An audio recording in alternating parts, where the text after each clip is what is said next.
So hello everyone, welcome to APJ Abdul Kalam education centre. So আমি আজকে উপস্থিত হয়েছি একটা ভিন্ন প্রকারের ভিডিও নিয়ে।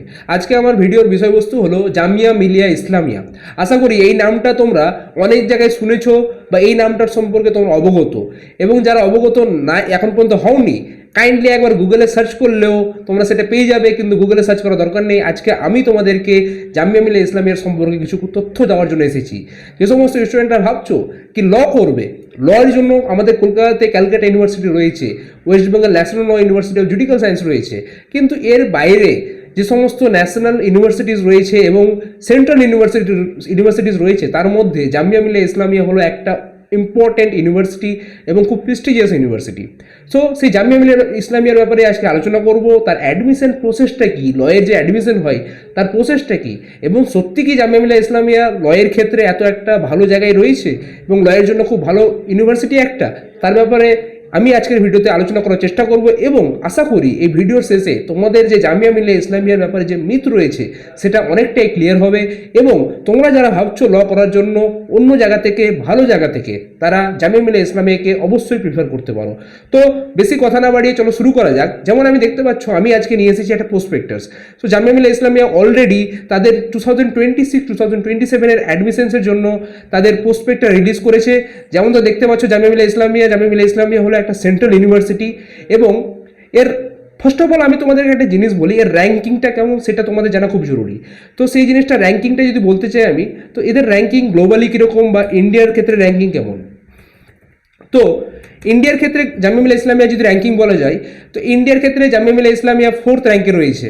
এটা অ্যাজ এ ইউনিভার্সিটি NIRF এর আন্ডারে ন্যাশনাল যে আমাদের র্যাঙ্কিং ফ্রেমওয়ার্ক রয়েছে, সে ন্যাশনাল র্যাঙ্কিং ফ্রেমওয়ার্কের হিসাবে জামিয়া মিলিয়া ইসলামিয়া হলো 4th।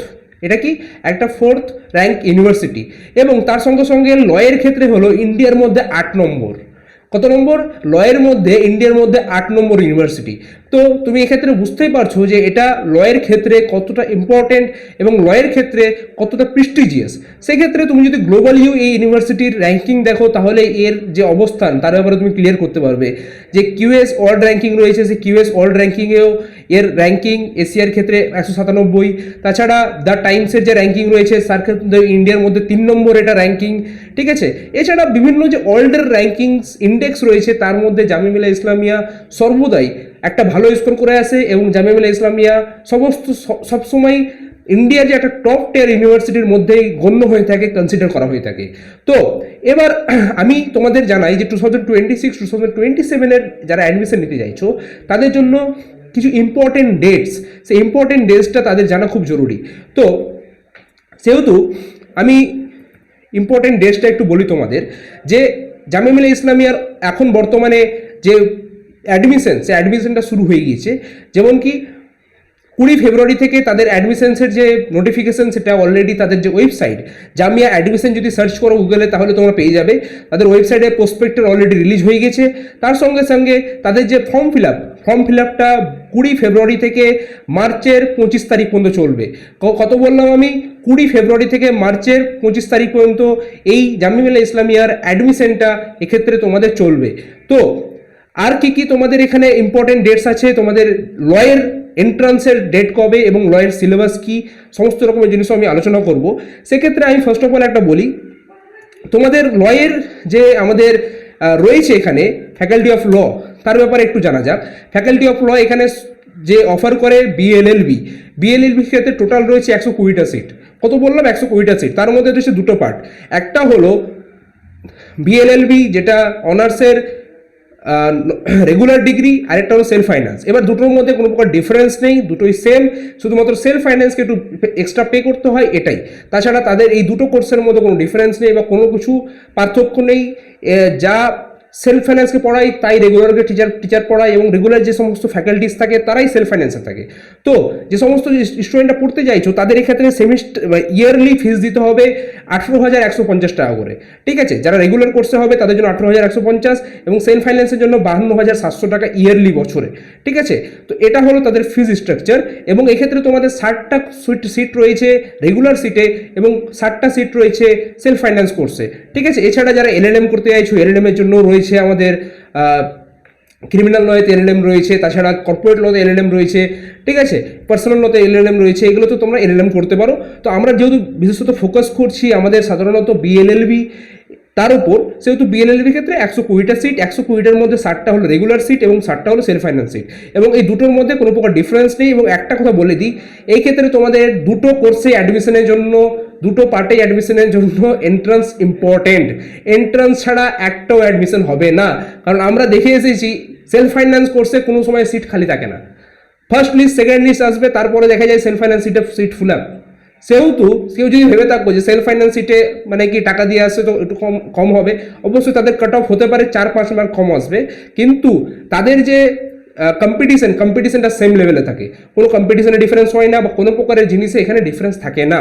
সে অনুযায়ী আমি একটু বলি যে এখানে এই যে অ্যাডমিশনটা কবে হবে, অ্যাডমিশন টেস্ট কবে হবে তার ব্যাপারে। তো অ্যাডমিশন টেস্টের ব্যাপারে বলতে গেলে যে বিএলএলবির অ্যাডমিশন টেস্ট হবে 4ই জুন মাসের 4 তারিখে বিএলএলবির অ্যাডমিশন টেস্ট হবে, এবং এটাতে মাল্টি সিটির অপশন রয়েছে। মাল্টি সিটি অপশন বলতে এক্ষেত্রে দেশের মধ্যে বিভিন্ন জায়গায়, সেটা আমাদের কলকাতাতেও এর সেন্টার আসবে, ঠিক আছে।